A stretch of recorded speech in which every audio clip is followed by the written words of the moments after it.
பெங்களூர்லலாம் வந்து ஆல்மோஸ்ட் நிறைய இடத்துல வந்து இந்த சம்மர் டைமில் வந்து அண்ணாம்மா சாமி வந்து நிறைய உட்கார வைப்பாங்க. ஏன்னா வந்து வெயில் காலத்தில் உட்கார வச்சா ரொம்பவே நல்லது. சாமி வந்து வெயிலில் ரொம்ப இதாக இருக்குன்றதுனால நல்லா குளிர்ச்சியாக இருக்க வந்து நிறைய இடத்துல வந்து உட்காந்து நல்லதாகவும் பண்ணிட்டு நிறைய இடத்துல உட்கார வைப்பாங்க. அங்கே வந்து போயிட்டு ஆசீர்வாதம் எல்லாம் வாங்கிட்டு அப்படியே நம்ம பக்கத்து வீட்டில் நம்ம ஜில்லியோட பர்த்டே, ஸோ வந்து பர்த்டேக்கெல்லாம் போயிட்டு சூப்பராக எல்லாம் கொண்டாடிட்டு கேக்கெல்லாம் சாப்பிட்டோம். ஜில்லியோட ஃப்ரெண்ட்ஸ் வந்து எல்லோரும் பாவம் கிஃப்டெல்லாம் கொடுத்து நல்லா ப்ராங்க் பண்ணாங்க ஜில்லிக்கிட்ட.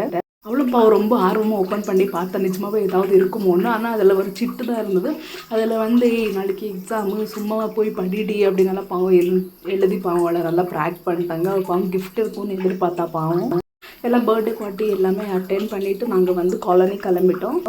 அங்கே வந்து நாங்கள் வந்து 20 வருஷமாக ஒரே இடத்துல தான் வந்து வியாபாரம் பண்ணிட்டு இருந்தோம். அந்த இடத்துல வந்து இருக்கிற வீடு இப்போ வந்து இடிக்கிறாங்க. ஸோ வந்து நாங்கள் அங்கே இடம் போட முடியாமல் வண்டி வந்து ஆப்போசிட்டில் வந்து வேறவங்க இடத்துல கொஞ்ச நாளுக்கு டெம்பரவரியாக போட்டிருந்தாங்க அம்மாவும் அப்பாவும் இந்த சைடு வண்டியை.